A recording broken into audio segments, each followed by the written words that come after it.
أعوذ بالله من الشيطان الرجيم. بسم الله الرحمن الرحيم.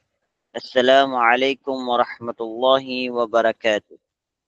Ngayong gabi ng Sunday, tayo ay bigyan ni Allah ng pagkakataon upang magnilay, matuto at muling mapalapit kay Allah. Sa katahimikan ng gabi, naway ang bawat salita ay maging paalala ng habag at gabay ni Allah sa ating buhay. At malugod po naming tinatanggap ang lahat ng nanonood at nakikinig, pati na ang ating tagapagsalita na si Sheikh Harun Estiosta. At siya po ay isang da'iya na kilala sa kanyang kaalaman at malasakit sa ummah. Hindi na po natin papatagalin ang gabing ito. Ang oras ay atin na pong ibinibigay sa kanya. Ya Sheikh, falyatafaddal mashkuran ma'jura.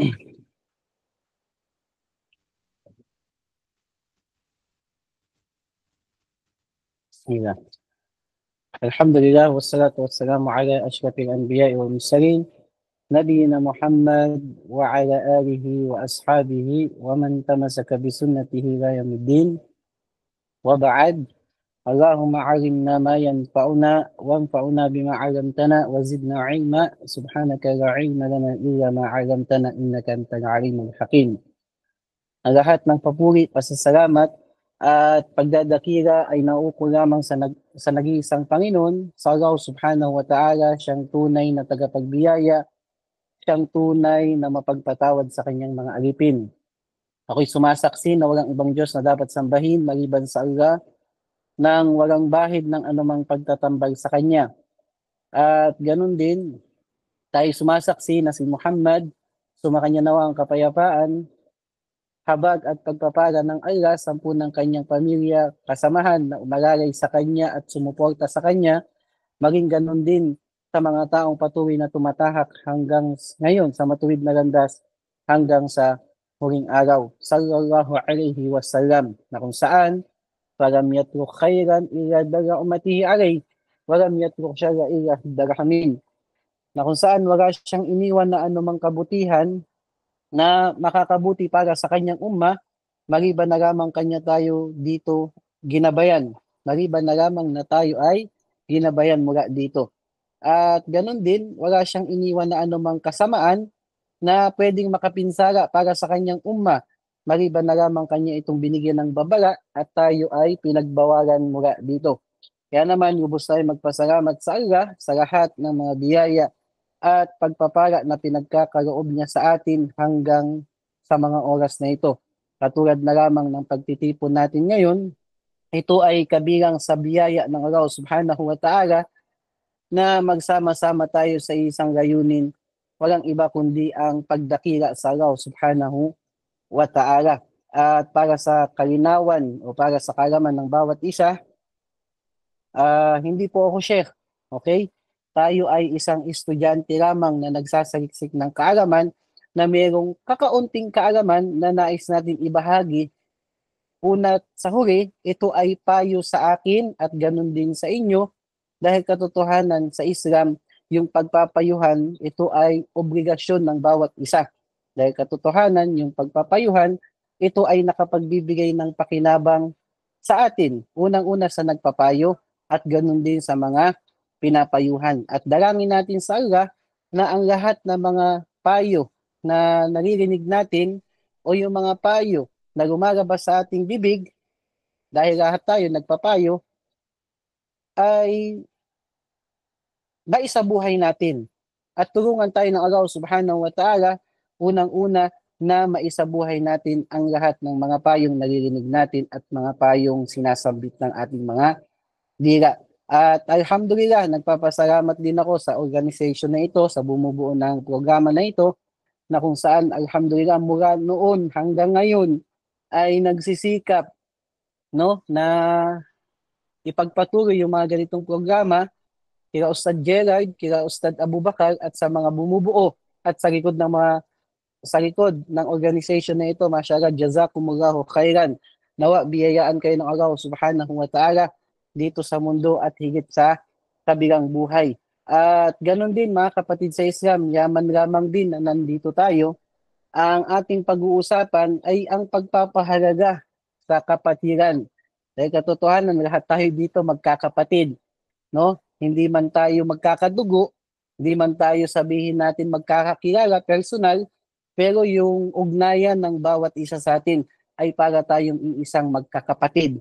Okay? Iisang pamilya na magkakapatid. Okay? At sa lahat ng biyaya ng Allah Subhanahu wa Ta'ala, sa lahat ng biyaya ng Allah Subhanahu wa Ta'ala, isa sa pinakamahalaga na biyaya na ipinagkaloob sa atin ng Allah Subhanahu wa Ta'ala, ito ang pagkakapatiran sa ating pananampalataya. Isa ito sa kabilang ito sa dakilang biyaya na ipinagkaloob sa atin ng Allah Subhanahu wa Ta'ala. Kaya naman, dapat natin ito ipagpasalamat sa Kanya. Ito yung ugnayan na kung saan hindi binuo sa pamamagitan ng dugo. Okay? Hindi tayo magkakadugo dito. Hindi binuo sa pamamagitan ng yaman. Hindi tayo pinagkaisa sa pamamagitan ng yaman. Okay? At ganun din, hindi tayo pinagbuo sa pamamagitan ng lahi o ng angkan, ng tribo. At alam natin, magkakaiba yung tribo ng bawat isa dito. May Bisaya, may Maguindanao, may Maranao, may Balik Islam, no? At alhamdulillah, binuo tayo ng Allah Subhanahu wa Ta'ala ngayon sa pamamagitan ng iman o sa pamamagitan ng paniniwala natin sa Allah Subhanahu wa Ta'ala. At ganun din sa pamamagitan ng takwa o pagkatakot natin sa Allah Subhanahu wa Ta'ala. Dahil katotohanan, sinabi ng Allah Subhanahu wa Ta'ala sa Quran, innamal mu'minuna ikhwatun fa'aslihu bayna akhawaykum wattaqullah la'allakum turhamun. Sinabi ng Allah Subhanahu wa Ta'ala, katotohanan, ang tunay na magkakapatid ay silang mga naniniwala sa Allah Subhanahu wa Ta'ala. Kaya naman, ayusin ninyo ang ugnayan sa inyong mga kapatid. Ayusin ninyo ang ugnayan ninyo sa inyong mga kapatid. Wattaqullah, at katakutan ninyo ang Allah Subhanahu wa Ta'ala la'allakum turhamun. Nang sa ganun ay kahabagan kayo ng Allah Subhanahu wa Ta'ala. At kung makikita natin, lahat naman tayo dito ay taga-Buraim o nagsasaliksik ng kaalaman, makikita natin yung ginamit na salita ng Allah Subhanahu wa Ta'ala, yung salitang innama, na kung saan ito yung salitang pagbibigay ng diin upang ipaalala sa atin ng Allah Subhanahu wa Ta'ala na ang tunay na kapatiran ay hindi lamang dahil sa lahi, hindi lamang dahil sa kulay, hindi lamang dahil sa angkan o sa katayuan mo sa buhay na meron ka ngayon, kundi ang tunay na kapatiran ay yaong mga taong nagtataglay ng iman o ng paniniwala sa Allah Subhanahu wa Ta'ala.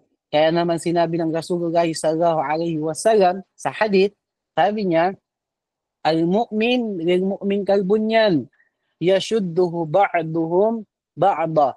Sabi niya, ang mu'min para sa kapwa niya mu'min ay tulad ng isang gusali na pinapatatag nila yung bawat isa.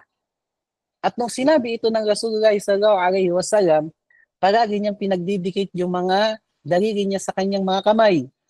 Ganito niya hinalimbawa yung pagiging matatag ng mu'min sa isa't isa. Pinagdidikit niya yung kanyang mga daliri sa kanyang mga kamay upang ipakita sa atin na hindi sapat yung salita lamang. Hindi sapat yung magtawagan tayo dito ng kapatid, okay? Hindi sapat yung salita lamang, kundi kailangan aktual. Ina-apply natin, sinasabuhay natin yung tunay na kapatiran. Yung pagkakapit, yung pagtutulungan, yung pagkakapit bisig, yung pagdadamayan, ito yung tunay na kapatiran sa pananampalatayang Islam. Kaya naman mga kapatid, hindi sapat o kulang na nagsasama-sama tayo sa isang jamaa, sa isang sala, o kaya dito ngayong gabi, nagsasama-sama tayo ngayong gabi, o di kaya sa isang jamaa o sa isang saf, sa sala, Hindi nararapat na tayo, ibig sabihin, kundi nararapat na tayo ay magmahalan sa likod ng ating kapatiran.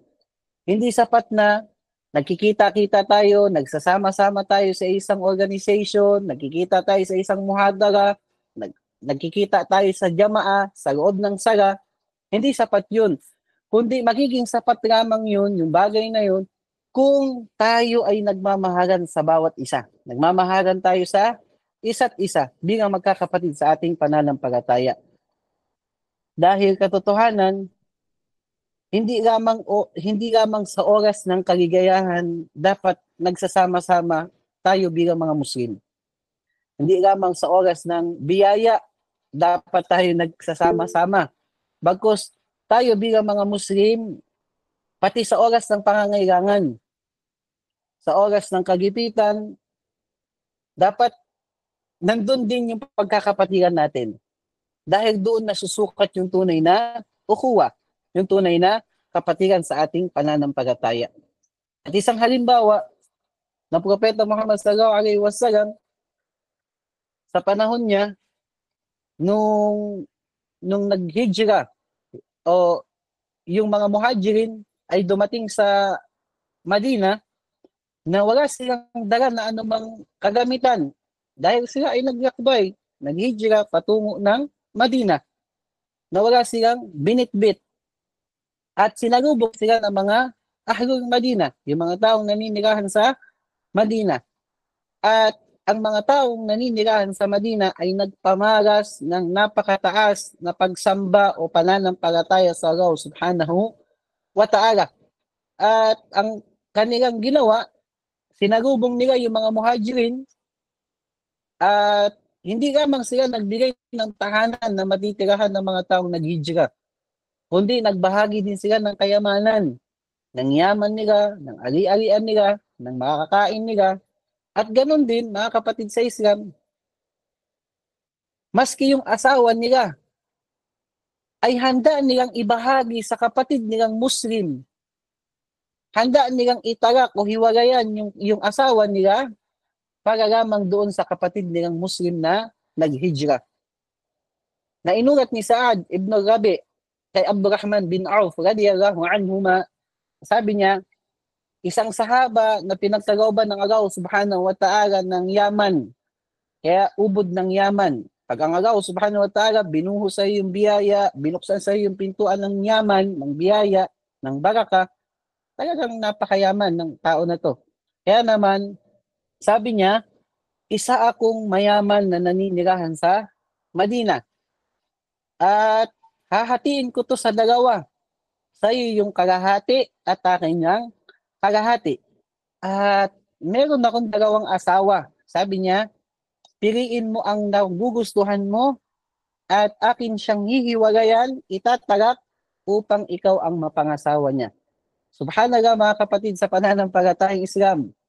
Ganito kataas ang antas ng sakripisyo ng mga sahaba radiyallahu anhum para sa kapwa niya mu'min, para sa kapwa niya mananampalataya, hindi lamang sa salita, kundi pati sa gawa. At tayo ngayon, alhamdulillah, nasa panahon natin ngayon. At alam natin na mahirap na magawa o mahirap para sa atin na maabot ang ganoong kataas na antas na pagmamahal para sa kapatid nating Muslim.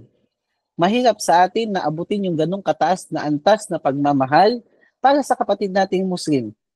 Dahil katotohanan, wala nga tayong tahanan eh. Wala tayong sariling bahay, wala tayong kayamanan, at dito sa part na to nakakalungkot. Yung iba nating kapatid hindi pa binibiyayaan na magkaroon ng asawa, di ba?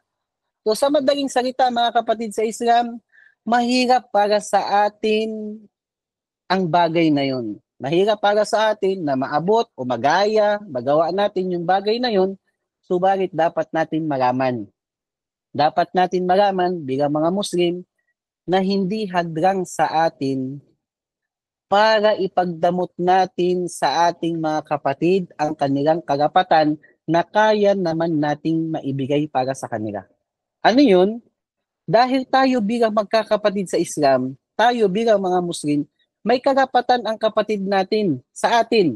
At ganun din, may karapatan tayo sa ating kapatid. At bawat mananampalataya, bawat magkakapatid ay may karapatan sa bawat isa.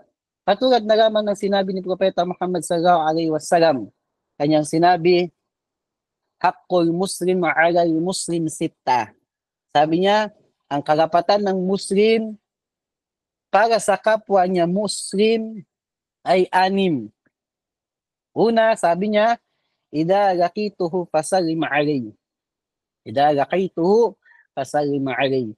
Kapag nakasalubong mo yung kapatid mong Muslim, karapatan niya na batiin mo siya ng salam. Okay? Huwag mo ipagdamot sa kanya yung salam. Kaya danila, napakagaan na gawain sa atin bilang mga Muslim.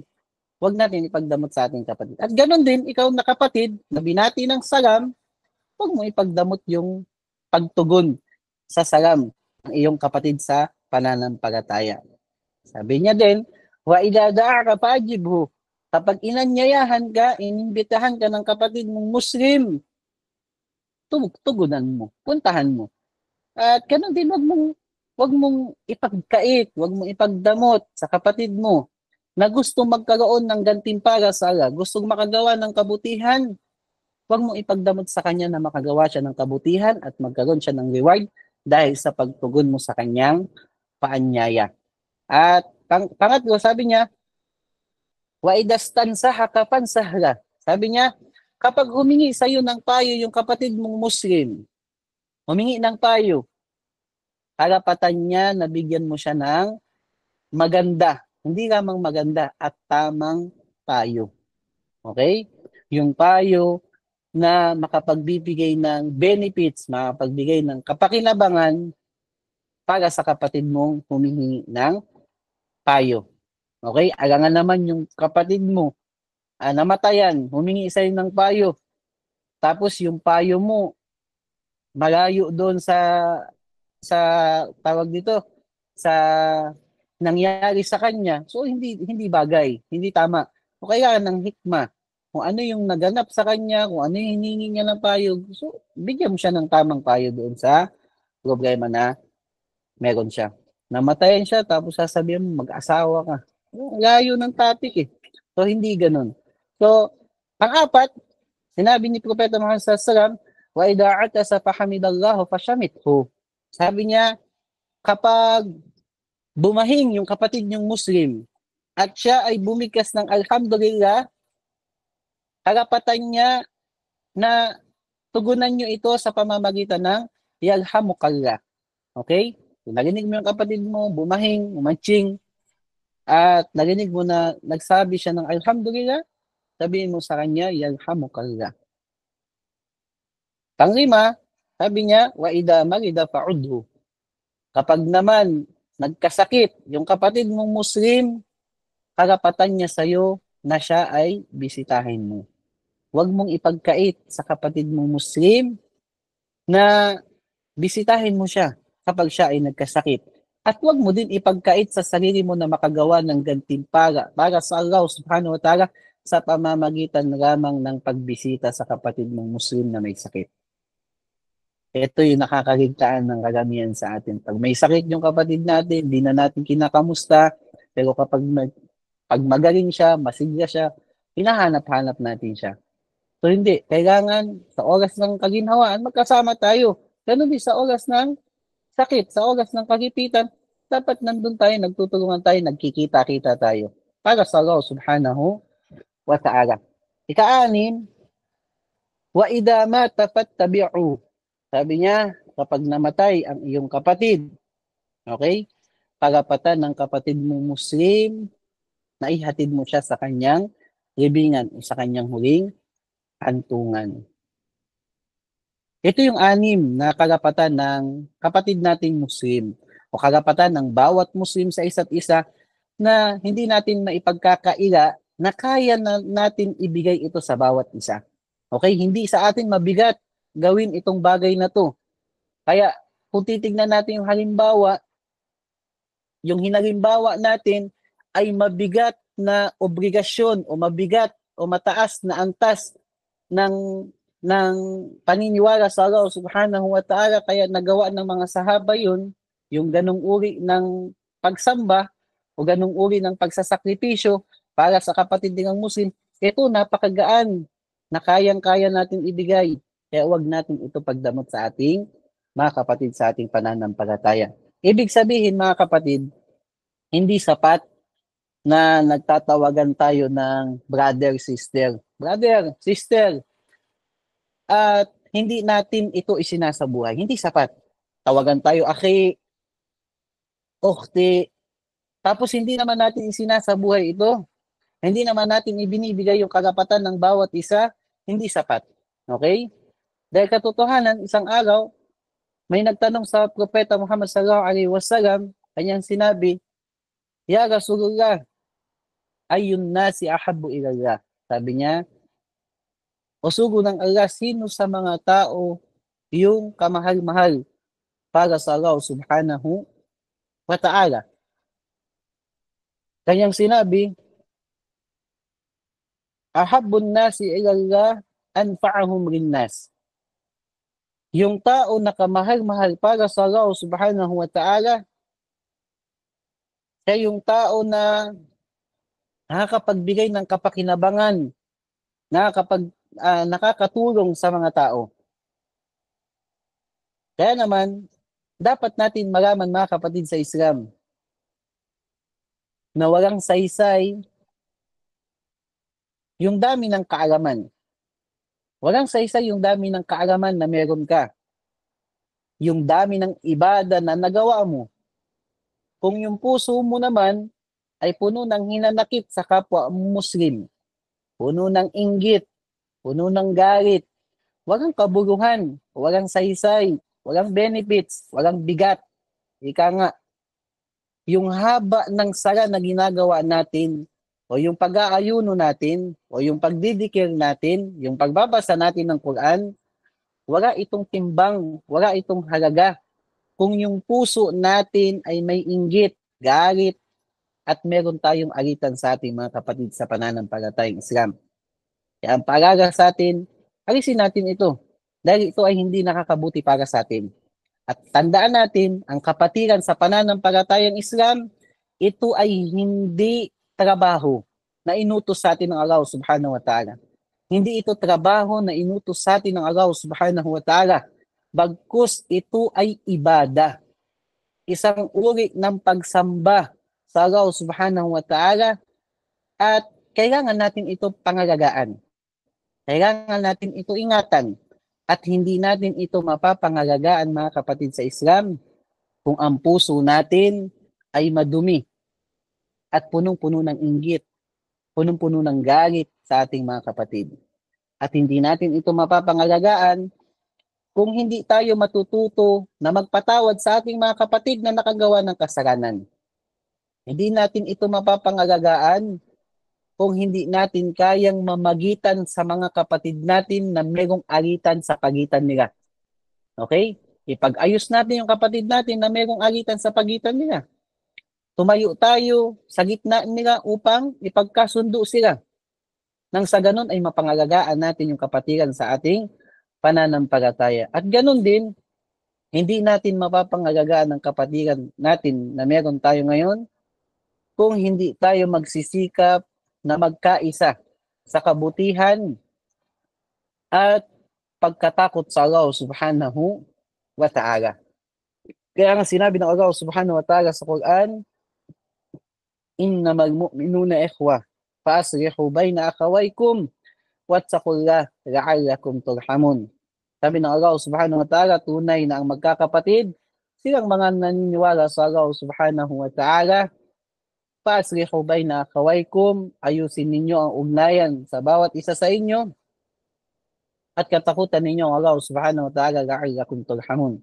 Nang sa ganun ay kahabagan kayo ng Allah subhanahu wa ta'ala.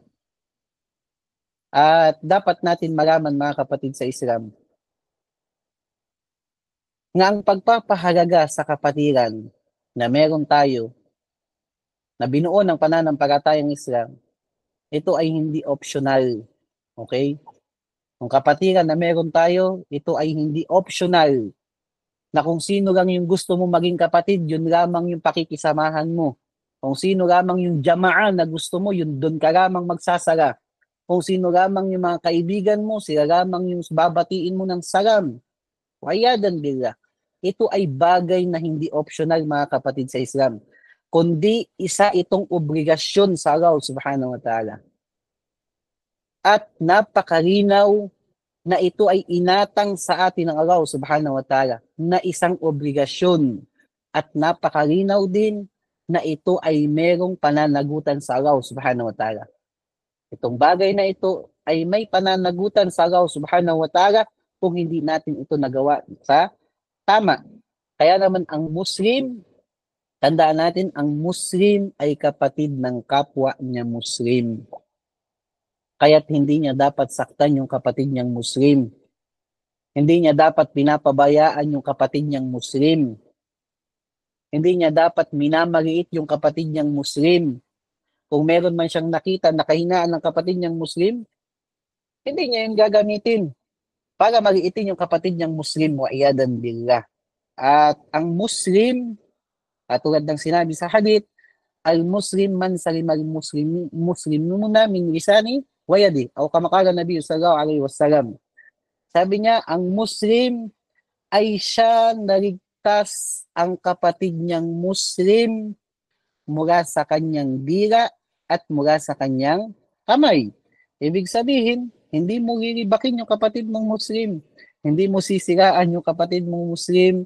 Hindi mo pagsasalitaan ng masama yung kapatid mong Muslim. At ganun din, hindi mo sasaktan sa pamamagitan ng kamay ang kapatid mong Muslim.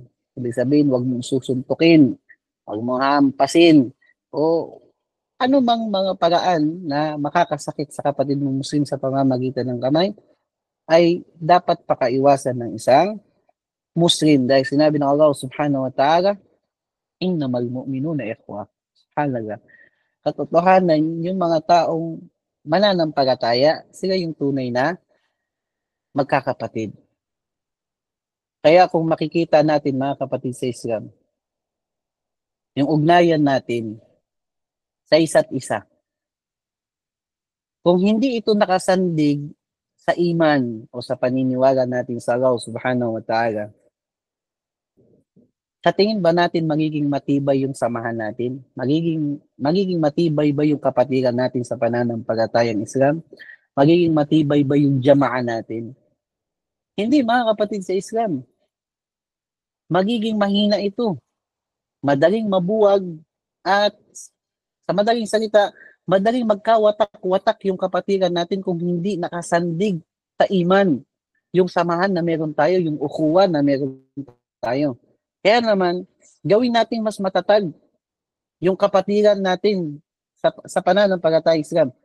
Gumawa tayo ng mga dahilan o mga asbab para mas maging matibay, mas maging matatag yung kapatiran natin sa ating pananampalataya. At kung dumating man yung pagkakataon na magkahiwa-hiwalay tayo, halimbawa, isang jamaa tayo, at darating yung panahon, magkakahiwalay tayo, kasi hindi naman habang buhay, magkakasama tayo. Ganon din dito sa isang event, sa isang muhadara. Ngayon nga lang tayo nagsama-sama, hindi natin kilala yung bawat isa. Pag dumating yung pagkakataon na magkawatak-watak tayo dito, isipin natin na tayo ay magkakapatid sa pananampalatayang Islam. At wag natin hayaan na gamitin ni Shaitan yung ating dila, gawin niyang almas para sa kapatid nating Muslim.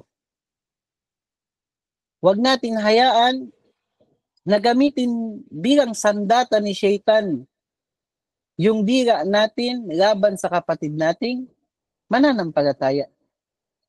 Kung hindi natin kaya magsalita ng mabuti para sa kapatid nating Muslim, mas piliin nating manahimik. Kung hindi natin siya lubos kilala, huwag natin siya husgahan. Huwag natin siraan ng puri yung kapatid nating Muslim kahit may narinig tayo sa kanyang hindi maganda. At wag nating pagsalitaan ng masama yung kapatid nating Muslim o iyadan billah. Ganon din, wag natin hanapan ng mali yung kapatid nating Muslim. Okay? Kung ikaw nagiging abala ka sa paghahanap ng mali ng kapatid mong Muslim, dapat mas maging abala ka sa paghahanap ng kamalian ng sarili mo. Alala. At ganon din, huwag mong ibunyag yung pagkakamali o yung lihim na pilit itinatago ng kapatid mong Muslim. Hanala, tinatago na nga, pinipilit na nga itago, pinagtakpan na nga ng Allah subhanahu wa ta'ala yung pagkakamali niya, ikaw naman tong pilit na binubunyag yung kanyang pagkakamali na nagawa. Kaya doon bila, mga kapatid sa Islam, alalahanin natin, hindi man mahaba yung panahon ng pagsasama natin, o pagsasama na meron tayo, pero tandaan natin o alalahanin natin yung araw o yung oras, sandali na magkakasama tayo na gumagawa ng kabutihan. Tingnan natin dito, ilang oras yung lecture natin, 30 minutes, minsan sumusobra 35, 40 minutes. Minuto lang yung pagsasama natin. Alalahanin natin itong minuto na pagsasama natin na gumawa tayo ng kabutihan, nagsama-sama tayo para sa Allah subhanahu wa ta'ala, gumawa tayo ng kabutihan, nakinig tayo, nakinabang ka, nakinabang ako, sa gantimpala ng Allah subhanahu wa ta'ala. Okay? Huwag nating hayaan na sa isang pagkakamali lamang na nagawa ng kapatid mong Muslim, ay kakalimutan mo na yung mga nagawa niyang kabutihan. Okay? Alalahanin natin, nagsama-sama tayo sa magandang araw, kabutihan, kahit sabihin natin minuto, na punong-puno ng pagmamahal, katulad ng nangyari ngayon, ugnayan na magkakasama tayo para sa Allah subhanahu wa ta'ala, at sa isang pagkakamali, makakalimutan mo yung nagawa na kabutihan ng kapatid mong Muslim. Subhanallah. Wa iyadan billah, mga kapatid sa Islam. Sana wag umabot sa ganito yung kapatiran natin bilang mga mananampalataya. Dahil sinabi ng Allah subhanahu wa ta'ala sa Quran, wala tansul fadla bainakum. Huwag ninyong kalimutan yung kabutihan na nagawa ninyo sa isa't isa. Subhanallah. Napakagandang payo sa atin ng Allah subhanahu wa ta'ala na subhanallah, huwag natin kalimutan yung kabutihan na nagawa ng isa't isa. May nagawa siyang kamalian, pero tingnan natin yung nagawa niyang kabutihan. Okay? Huwag natin tignan yung kamalian niya para kalimutan natin yung mga nagawa niyang kabutihan. Kahit matapos yung panahon na magkakasama tayo, matapos itong programa na ito, at hindi na tayo magkita-kita, sana wag umabot sa ganito dahil tayo ay mga Muslim at tayo ay tunay na Muslim. Okay? Sinabi ng Propeta Muhammad sallallahu alaihi wasallam, matalul mu'minina fi tawadihim wa tarahumihim wa ta'atufihim kamatalil jasad. Sabi niya, ang mu'min para sa kanilang pagmamahal, pagkahabag, pagmamalasakit, pakikiramay sa kapatid niyang Muslim ay para silang iisang katawan. Okay? Na kapag ang isang bahagi ng katawan ay nakaramdam ng sakit, nasaktan, mararamdaman din ito ng buong katawan. Ganito yung katangian ng kapatiran sa ating pananampalataya na kung saan pag naramdaman natin o nakita natin na nasaktan yung kapatid nating Muslim, sinubok yung kapatid nating Muslim, huwag tayo maging masaya na siya ay sinubok ng Allah subhanahu wa ta'ala wa iyadan billah. Sa kahit anong pagsubok na napagdaanan ng kapatid nating Muslim, huwag tayo maging masaya. Bagkus maging malungkot tayo. Ipagduan natin siya na, ya Allah, malampasan niya yung ganitong pagsubok na, subhanallah, isipin natin, imaginein natin, papaano kung tayo yung sinubok ng Allah subhanahu wa ta'ala. Siguro baka humina yung iman natin, baka hindi natin magawa, magampanan yung mga obligasyon na inatang sa atin ng Allah subhanahu wa ta'ala dahil sa tindi ng pagsubok o kahihiyan na pwedeng tumama sa atin na tanda ng pag-usa ng Allah subhanahu wa ta'ala o panggising sa atin ng Allah subhanahu wa ta'ala. At tandaan natin mga kapatid sa Islam, katulad ng hadith ng Propeta Muhammad sallallahu alaihi wasallam bilang panghuli. Sabi niya, la tadkhuluna al-jannata hatta tu'minu. Alam niya itong hadith na ito. Sabi niya, hindi kayo makakapasok sa paraiso hanggat hindi kayo mananampalataya. Wala tu'minu hatta tahabbu. At hindi kayo magiging mananampalataya hanggat hindi kayo magmahalan sa isa't isa. Kaya sinabi ng Prophet na Muhammad sallallahu alaihi wasallam, gusto niyo ba na sabihin ko sa inyo ang bagay na kapag ginawa ninyo ay maghahari o mamamayagpag yung pagmamahalan sa bawat isa sa inyo? Sabi ng mga sahaba, opo ya Rasulullah. Sabi niya, afshus salama bainakum. Magbatian kayo ng salam sa pagitan ninyo. At tandaan natin mga kapatid sa Islam, ito pa ulit-ulit namin sinasabi ito, lalo na sa mga non-Muslim, na yung salam na meron tayo, batian natin ng salam, ito ay hindi basta greetings o hindi basta pagbati. Ito ay isang dua, isang panalangin para sa kapatid mong Muslim na nawa ay maging payapa siya. Okay? Na mapasa kanya yung kapayapaan, mailayo siya sa kapahamakan, malayo siya sa sakit o anumang mga pwedeng tumama sa kanya na hindi maganda, magagay siya sa kapayapaan. At ito ay dua. Tandaan natin, ito ay panalangin. Kaya hindi dapat natin minamaliit yung pagbati ng salam. At para sa mga kapatid natin, wag natin ito ipagdadamot para sa kapatid nating Muslim, maski yung pagtugon sa kanilang salam. At kung titignan natin yung bunga, yung resulta, kapag naging maayos yung ugnayan natin sa bawat isa bilang mga magkakapatid sa Islam, ito ay napakalaking da'wa. Wallahi, wallahi, ito ay napakalaking da'wa. At ito yung magasakit natin mga kapatid sa Islam.